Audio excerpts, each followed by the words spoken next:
Yo l'équipe, c'est Coupure, j'espère que vous allez tous très bien. On se retrouve aujourd'hui pour une toute nouvelle vidéo commentée sur le serveur Cry à la maison. Un petit match-up avec le Kra Braki, hein, c'est le poteau, contre Liledi, un joueur anglophone en tout cas. Je sais pas si c'est un joueur colombien, espagnol, enfin hispanique en tout cas, ou si tout simplement c'est un joueur anglais. Mais en tout cas, un assez bon Xelor. Liledi, qui est déjà là en place entre guillemets sur Cry en PVP depuis quand même pas mal de temps. Contre Braki, bah Braki c'est quand même le poteau, c'est un gars vraiment super bon en PVP qui a déjà passé plusieurs fois dans les vidéos d'ailleurs, et qui a du coup bah, match-up Kra contre Xel. Alors le Xelor a quand même bon, l'avantage du match-up, je pense. Maintenant, il faut voir en effet, bah, le Kra peut le gérer assez facilement à partir du moment où il chatte un petit peu. Enfin, quand je dis chatte, où il a c'est pas de la chance en fait, c'est plus de la réussite. C'est-à-dire voilà, c'est au niveau du chaffeur et de l'arachne. Si le chaffeur passe en crit comme là, et que le chaffeur donne le Pori Malsen, bah du coup, le Kra a déjà pas mal de chance entre guillemets en plus de gagner. Si en plus il passe l'arachne en crit, ça va vraiment se jouer là en fait. Ça va se jouer à quand est-ce qu'il passe l'arachne, quand est-ce qu'il la tente en fait, et si elle passe en crit ou pas. C'est-à-dire que s'il la tente mais qu'après le Xelor a encore... C'est assez étrange hein, d'ailleurs, petite parenthèse, mais c'est assez étrange. Il focus vraiment le chaffeur en crit. Moi avec le Xelor, je m'attardais pas à faire un focus sur le chaffeur lancier. Maintenant, pourquoi pas, hein, c'est sûr et certain, ça permet au Kra de ne pas bénéficier des 2 voire 3 PA de l'Euphorie Malsaine, mais bon voilà. Mais donc ce que je disais en fait, c'est s'il tente l'arachne en crit ou pas, enfin si elle passe en tout cas, ça dépend quand, s'il est juste sous protection aveuglante du doppel et sa protection aveuglante à lui, ou quand il est sous momification, parce qu'en fait, vraiment le fait de mettre mal un Xel, c'est vraiment le fait de lui enlever sa momification avec l'arachne. Là, Braki qui trouve une très belle zone pour qui a mis une 10 P au Xelor plus une flèche de recul, donc c'est très très bien joué là de la part de Braki qui gère bien la map en vrai. Mais donc voilà, c'est vraiment voir au niveau de l'arachne si le Kra arrive à débuff en fait la momification. Et c'est là où ça va vraiment se jouer, parce que la momification du Xel contre un Kra, en fait, elle tombe à peu près... La momification tombe au moment où le Kra n'a plus de sort de boost, c'est-à-dire qu'il va pas taper très fort, de base. En plus de ça, la momification fait en sorte que le Xel tank pas mal. Et à partir de ce moment-là, je veux dire à partir du moment où le Xel joue sa momification, le Kra n'a plus ses boosts, mais le Kra a déjà pas mal de faiblesses au niveau de son esquive PA, et donc il ne lui reste plus énormément de PA. Donc le Kra doit à chaque fois choisir entre est-ce que je me booste, quitte à passer juste un tour sans quasi rien faire, en mettant juste éventuellement une flèche sanglante et une flèche Ibo par exemple, dans mon tour, c'est-à-dire faire un tour à vide, entre guillemets, mais juste en me boostant, ou bien est-ce que je me booste pas, mais je relance mes sorts comme la flèche punitive, la flèche XP, donc c'est toujours ça le choix. Là, Braki qui a l'air de pas vouloir voilà, ferme ta gueule. Le Braki qui a pas l'air de vouloir invoquer son arachne, elle est passée en crit, il l'a invoqué, mais du coup après, on a Liledi qui va pouvoir clean l'arachne et jouer sa momification, et Braki n'aura plus rien pour debuff sa momification. Là, Liledi qui dit 1 sur 1 aujourd'hui... Ouais, bon, elle est souvent... Hein... Oh là là, le croûtage à 318, ça fait très très mal. Hein. Quand l'arachne fait un crit, on a Braki qui se retrouve très très loin du Xelor, mais en soi, bon, le Xel a encore sa TP, et en plus de ça, il doit clean l'arachne absolument ce tour-ci. Regardez les gros coups de baguette, il arrive à clean l'arachne assez facilement. Il y a toujours le doppel Kra qui est là. Liledi qui maintenant joue sa momification. Je pense que c'est clairement ce qu'il fallait faire. Et tour prochain, il va pouvoir claquer sa téléportation. Maintenant, il faut vraiment voir. Maintenant, Braki, de son côté, doit éventuellement faire le kill sur le doppel. Et là, il sait pas faire grand-chose. Ses sorts de boost vont commencer tout doucement à disparaître. Bon là maintenant il vient de relancer le tir puissant. Il a clairement raison hein, de relancer son tir puissant maintenant, parce que Liledi qui n'a pas su... Oh là là, regardez les 2 flèches en boost. Ça fait quand même super mal. Et Liledi qui a un petit peu laissé le Braki tranquille, parce que forcément il a dû s'attarder sur l'arachne qui la débuff, plus sa momification qui est quand même un sort lourd en PA. Donc du coup, lourd en coût hein, de PA, donc du coup c'est le Kra Braki qui avait encore tous ses PA, donc qui a su se boost. Donc là c'est vraiment bien pour lui. Là il y a Braki, il y a Liledi pardon, qui est sous momif plus protection aveuglante, donc là Braki bon, qui est quand même un peu boost, donc au final je pense qu'il va quand même réussir à faire quelques dégâts. Mais ça reste tendu, hein, ça reste tendu pour lui, sachant qu'il la joue en épée Nice en plus. Donc du coup, il n'a pas vraiment de force de frappe au corps à corps, même si, en vrai, à l'épée Nice, pour un Kra, il y a moyen de faire la différence et de taper quand même, parce que c'est un corps, hein, l'épée Nice qui a un corps à corps qui tape pas très fort, mais qui a un corps à corps à 3 PA. Et donc du coup, avec un Kra, avec les boosts, il y a vraiment moyen, et c'est surtout en une ligne. Donc c'est pas plusieurs lignes de dégâts, donc du coup, il y a vraiment moyen de faire la différence. J'ai déjà vu des Kras qui l'utilisaient contre un Xelor, même contre mon Xelor en soi quand je le jouais. Et donc du coup, ça peut vraiment faire la différence à taper entre 100 et 250 points, entre 100 et 250 dégâts. Donc le Xel qui perd pour 3 PA entre 100 et 250 points de vie, mais quand le Kra n'a que ça à faire, parce que du coup, bah, ses flèches, quand elles sont plus trop boost, bah, ça fait pas terrible, enfin ça fait pas énormément de dégâts. Voilà, donc là, Braki, Liledi, pardon, je me trompe à chaque fois, Liledi, le Xelor qui tente des coups de corps à corps, malheureusement ça ne crit pas, bon, il arrive à retirer des PA. Braki qui se retrouve à 13 PA, donc il est encore bien, hein, Braki, au niveau des PA, franchement. Il arrive à bien esquiver, il a encore 63% d'esquive, on est T6. Franchement, c'est assez ouf, sachant que bah, le Doppel Xelor est quand même à chaque fois sur ses côtes. Et on a Liledi qui, lui, ne préfère pas gaspiller bah, le PA pour mettre la démotivation, qui préfère utiliser bah, full sort. Oh là là, le retrait PM qui passe avec la flèche IMO, ça c'est assez ouf. Hein. Là, moi, je comprendrai jamais. Hein. Ouais, bon, là, après Liledi qui rage un petit peu, bah, je peux comprendre, hein, franchement. Bon, après, voilà, l'Arachnocrit qui passe, ça, pour moi, c'est pas de la chance, c'est plus un coup de réussite, voilà. L'Arachne, elle passe ou elle passe pas, c'est le même prix. C'est pas vraiment chanceux. Maintenant, voilà, là, par exemple, c'est clairement de la chance, le fait qu'il passe la flèche IMO sur l'esquive de Liledi, en fait, hein, qui est quand même un Xelor avec pas mal de bases... De sagesse, donc c'est toujours assez délicat. Mais on a Braki qui a quand même perdu pas mal de points de vie, mine de rien, et Liledi qui stagne un petit peu, il arrive à rester au-dessus de la barre des 1000 points de vie. Là, il va éventuellement mettre des coups de baguette pour récupérer un peu de points de vie, il récupère 50 dégâts. Là, il empêche Braki d'utiliser sa flèche de recul sur lui, donc assez bien joué de sa part. Là, on a Braki qui va se prendre double truc, enfin triple démotivation, double faiblesse de cadran, plus une démotivation du Doppel Xelor. Donc là, il passe directement à 35% d'esquive. Ok, là, on a Braki, par contre, qui va pas savoir trouver, à moins de s'avancer et de s'exposer, il va pas savoir trouver la ligne de vue, donc ça, c'est un peu chaud pour lui. C'est un peu chaud pour lui, on va pas se mentir. Ouais, voilà, bah, il s'expose quand même pas mal, hein.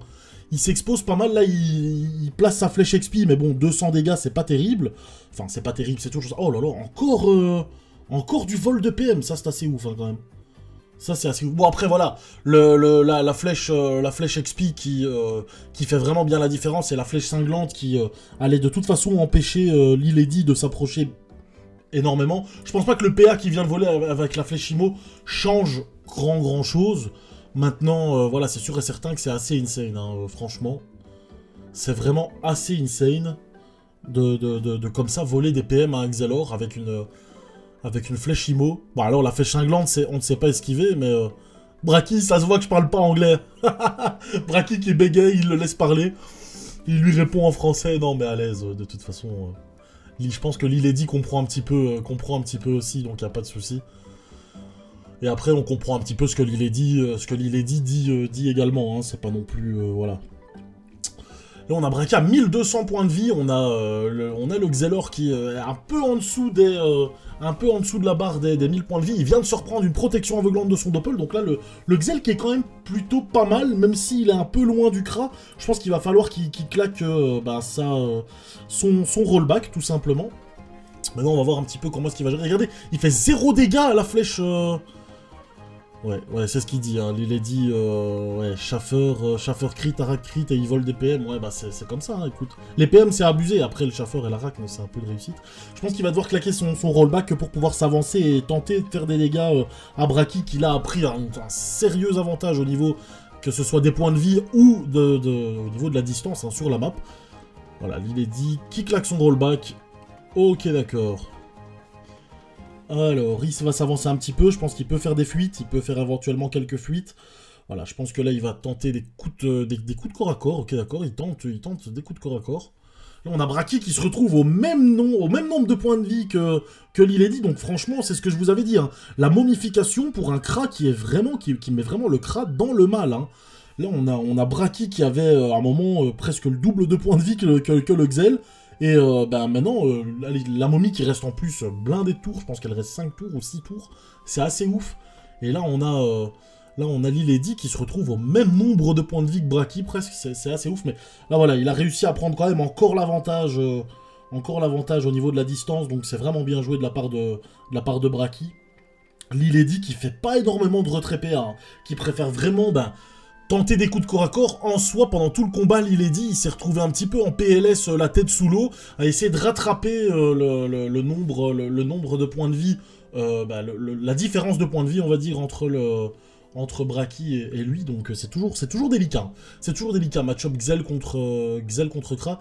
Là, on a Braki à 400 points de vie, un peu moins maintenant, à 289 points de vie. Est-ce que Braki va savoir éventuellement terminer Liledi à 600 points de vie? À voir. À voir. Ok, il lui reste 200 points de vie, c'est assez ouf. Tir puissant, il décide de se booster. Ouh, ouais. 241 dégâts. Et il termine Liledi. Quel combat. Ça s'est joué de très peu. Franchement, beau combat de la part des deux. Ça fait vraiment plaisir. Et je vais essayer de vous trouver un deuxième combat, je vous dis à tout de suite. Les gars, on se retrouve pour un autre combat avec Mamadou, le Yop de Gotham. Enfin, j'arrive à le capter et à le voir faire un peu de PVP, les gars. Du PVP Yop. Mais depuis le temps qu'on le demande et qu'on le veut, du PVP Yop, les gars, je pense que c'est la classe la plus rare en PVP. C'est un des premiers combats que je vois de Yop. En PVP THL, hein, je parle bien évidemment. Parce que c'est sûr et certain que c'est toujours délicat. Bah oui, PVP Yop, bas niveau, bah oui. Et même moyen niveau en Shenmue, on a déjà vu du Yop.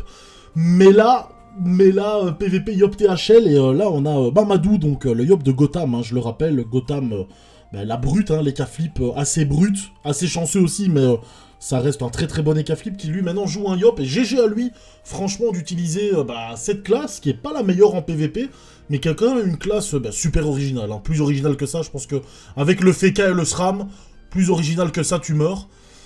Et on va voir s'il va réussir à faire la différence ou pas au niveau du rock, sachant qu'il est quand même contre un autre damage dealer qui est quand même le Kra. C'est quand même les deux classes pour moi les plus damage dealer, avec l'Eka Flip qui vient en 3ème position, mais l'Eka Flip c'est un petit peu si la chance tourne ou pas. Que là on a vraiment les deux classes les plus damage dealer, on va voir. Il la joue au bouclier, donc il la joue pas à steak, éventuellement au Kukri. Je ne sais pas, on va voir. Là il décide de se booster au Kukri, ok d'accord.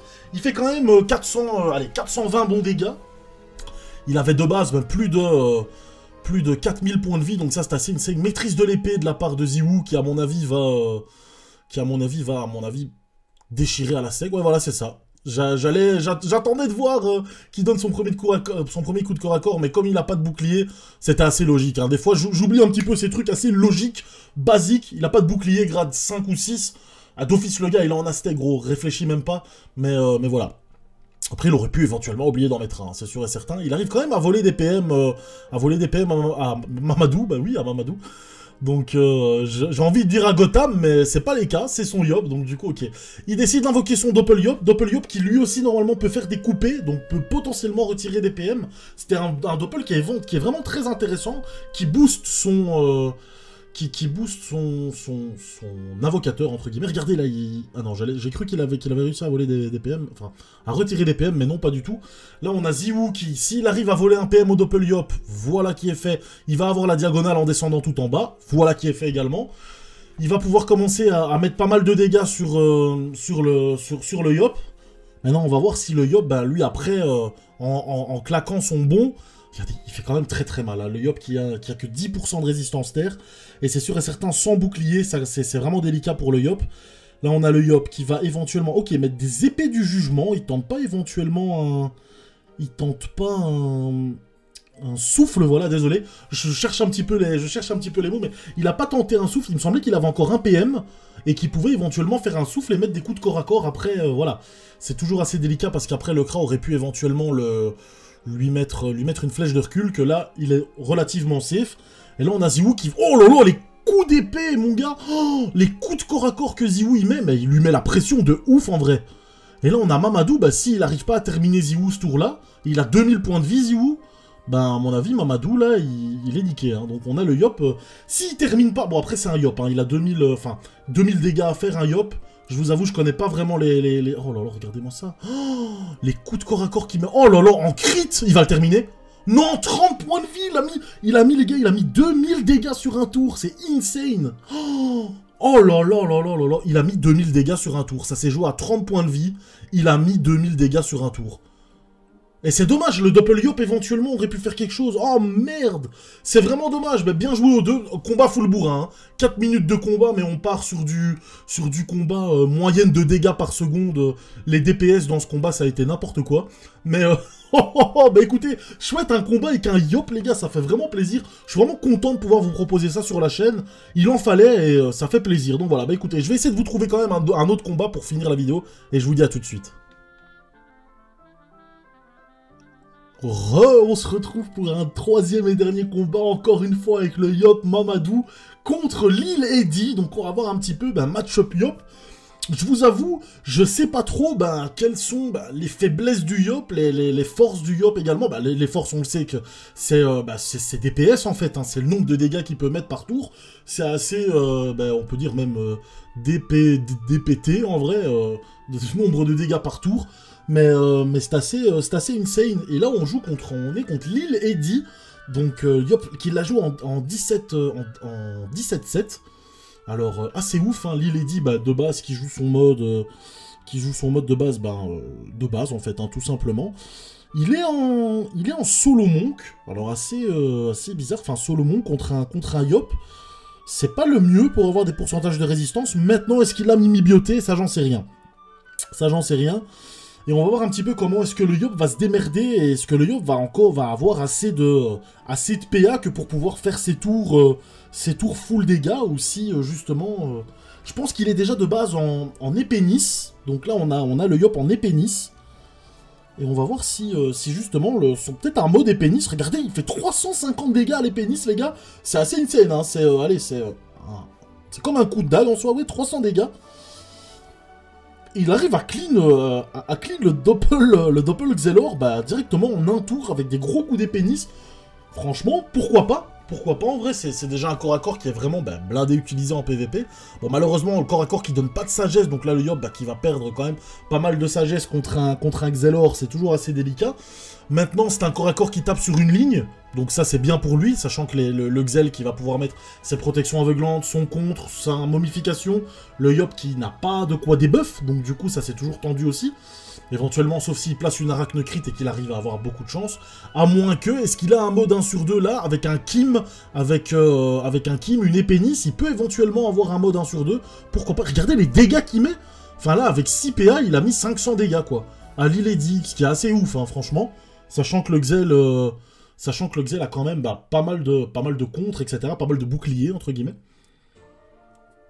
Alors là, le Xelor, ça lag un petit peu. Il tente quand même des vols du temps. Il fait quand même beaucoup plus de retrait PA que contre le Kra dans le match-up juste avant. Je pense qu'il a clairement raison hein, de tenter du retrait PA contre un Yop. Oh là là, regardez-moi ça, les moins 2 PA là. Là, on a Mamadou qui se retrouve à 8 PA. C'est assez ouf. Hein. 8 PA sur son tour, sachant qu'il en a 17. Il a quand même perdu 9 PA. C'est assez ouf. Et sachant qu'il part loin aussi. Donc, ok, il a 7 PA, mais... ok, il fait quand même faire... Oh là là, regardez les dégâts. Regardez les dégâts, les gars, mais 8 PA, 7 P, mais il a pas besoin de plus, en vrai. Il s'en bat les couilles, il a pas besoin de plus. Retire-moi, fais-moi un tour full retrait PA. J'arrive quand même à te mettre quasi 600 dégâts dans la tête. C'est quand même un truc de fou, hein. C'est quand même un truc de fou. Franchement. Et Lil Eddy qui est déjà en PLS, en vrai, hein. Lil Eddy qui est déjà en PLS et qui va devoir, un peu faire comme avec le Kra dans le combat juste avant, éventuellement faire moins de retrait PA, mais faire beaucoup plus de dégâts. Ouh là là là, regardez, par contre, le retrait PA qui passe là, c'est assez ouf. Hein. Là, on a déjà Mamadou qui a 8 PA, et le Xel a pas encore fini son tour. Qu'est-ce qu'il peut faire encore? Ok, un cadran, et une TP. Ok, d'accord. Donc là, on a Mamadou qui va éventuellement pouvoir le Yop, hein, qui va éventuellement, voilà. Ok, bah oui, j'avais pas remarqué, sorry, c'est my bad. Il avait son tour colère, donc le Lil Eddy qui a clairement eu raison de faire sa TP. J'avais pas remarqué. Donc Lil Eddy qui clairement a eu raison hein, de claquer sa TP. Et là maintenant par contre j'ai peur qu'on se retrouve dans un match-up où... Ok, non, j'allais rien dire. J'allais dire dans un match-up où on se regarde dans le blanc des yeux et on bouge pas son cul. Mais clairement là, Lil Eddy avec son gros rollback qui vient directement remettre la pression éventuellement à Mamadou, au Yop, avec des coups de corps à corps. Ok d'accord.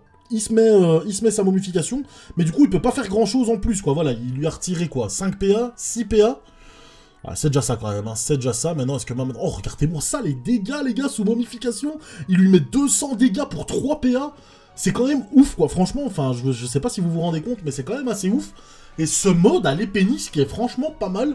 Contre un Xelor, en tout cas, parce que ça donne le corps à corps qui donne le PAPM. Bon, certes, il ne donne pas de sagesse que pour pouvoir esquiver un peu mieux, en tout cas, le retrait du Xelor. Oh là là, le Xel qui perd 1 PM, c'est assez ouf, ça, d'ailleurs, aussi. Avec le coupé... avec le coupé du Doppel, mais du coup qui permet de taper sur un corps à corps sur une ligne, et comme le Yop arrive à bien se booster, un peu comme le Kra arrive à bien se booster en dégâts, comme je le disais juste avant dans le match-up avec le Kra, du coup, qui arrive à passer outre les résistances et les protections du Xelor. Et franchement, le Yop pour l'instant qui gère plutôt bien son combat, 2700 points de vie contre 1900. Le Yop qui a quand même 800 points de vie en plus, il commence à prendre un bel avantage au niveau des points de vie. Par contre, là, 7 PA, il peut éventuellement faire un sort de boost dégâts, une amplification, il me semble que c'est... Non, ok, d'accord, j'allais dire une amplification et deux coups de corps à corps, mais il décide de mettre un autre sort qui permet de booster, de booster ses dégâts. Plus un coup d'épénis, mais 122 dégâts cette fois-ci, c'est pas énorme. Je pense que là, voilà, il était plus trop boost. Là, on a le Doppel qui vient rebooster le Yop encore une fois. Donc le Doppel qui est vraiment assez stylé et qui est déjà bien rentabilisé en vrai. Hein, parce que pour 8 PA, là, il lui a déjà mis deux tours de full boost pour 8 PA. Plus découpé par-ci par-là, quelques dégâts à gauche à droite. Donc au final, le Doppel Yop qui pour l'instant est plutôt bien rentabilisé. Et il faut que le Xel maintenant fasse très attention à la colère qui va tomber. Parce que là, il a plus de TP, il a plus de rollback, il a plus rien que pour pouvoir la tanker. Hein. Donc ça va vraiment être très délicat. Là, on a le Yop qui fait découper, qui veut tenter de retirer un maximum de PM. Alors, le Doppel Yop, qu'est-ce qu'il va faire? Il continue à booster le Yop. Donc ça, c'est très bien. Ça, c'est très bien pour le Yop. Et là, on a Lilady qui doit éventuellement maintenant faire du retrait PA, hein, il n'a pas le choix. Hein. Faire un maximum de retrait PA, voilà, des démotivations, des vols du temps. Ah là là, le deuxième vol du temps qui passe pas bien. Le ralentissement qui passe pas bien non plus, ça c'est assez ouf hein, quand même. La gélure par contre qui passe bien. Le sablier du Xelor, pardon. La gélure qui est pas passée à 100%. Alors, on a ouais, Mamadou à 9 PA. Et c'est toujours délicat hein, de tenter la Coco contre un Xelor, parce que le Xelor qui peut éventuellement mettre beaucoup de retrait PA, et donc du coup ça empêche même le Yop d'avoir 12 PA que pour pouvoir faire bon Coco. Mais bon, là le Yop à la base qui avait quand même 17 PA, et Lilady qui gère bien son retrait PA en vrai, et qui commence à prendre, à récupérer l'avantage que le Yop avait pris au niveau des points de vie. Alors, maîtrise des baguettes, démotivation...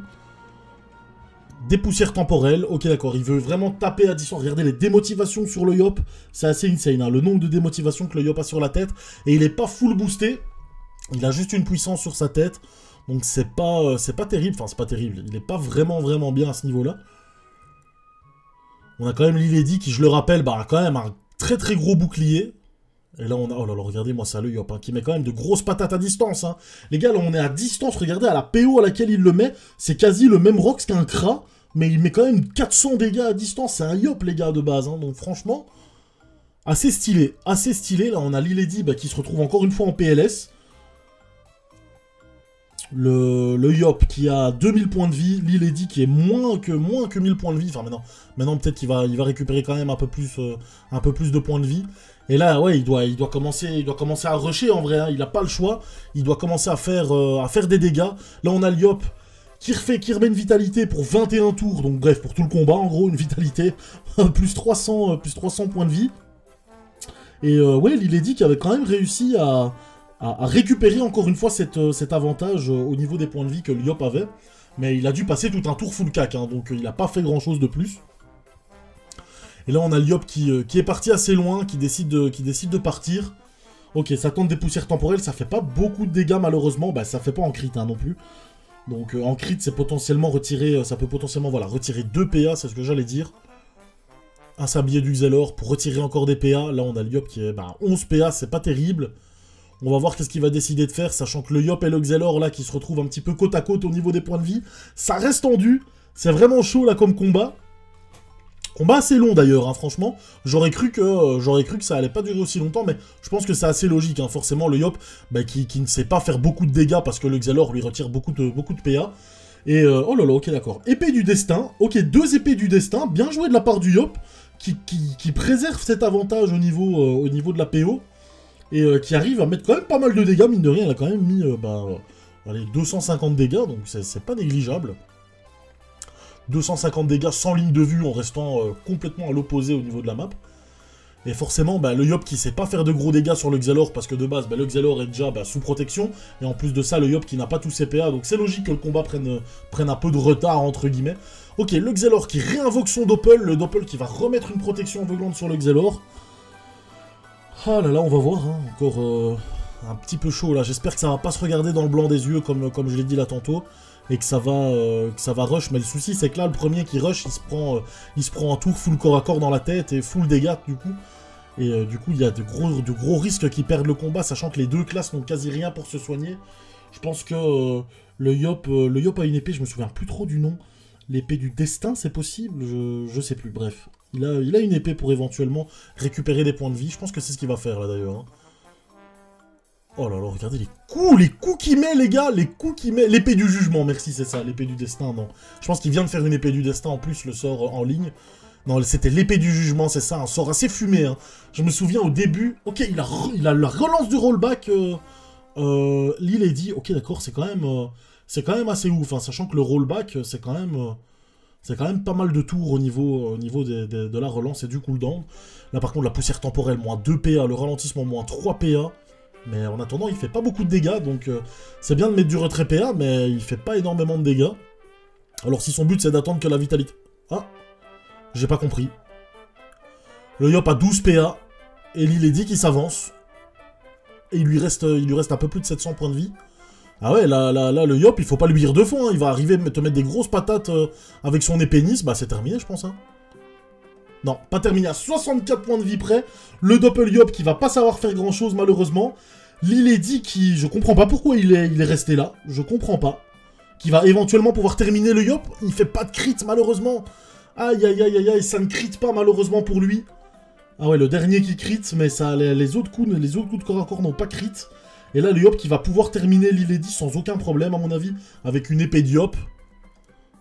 Et encore une fois, Lilady qui pète un câble. Lilady, à chaque fois qu'il fait une aggro, il pète un câble. Mais ouais, c'est ce que je disais. Il a fait qu'un seul coup critique.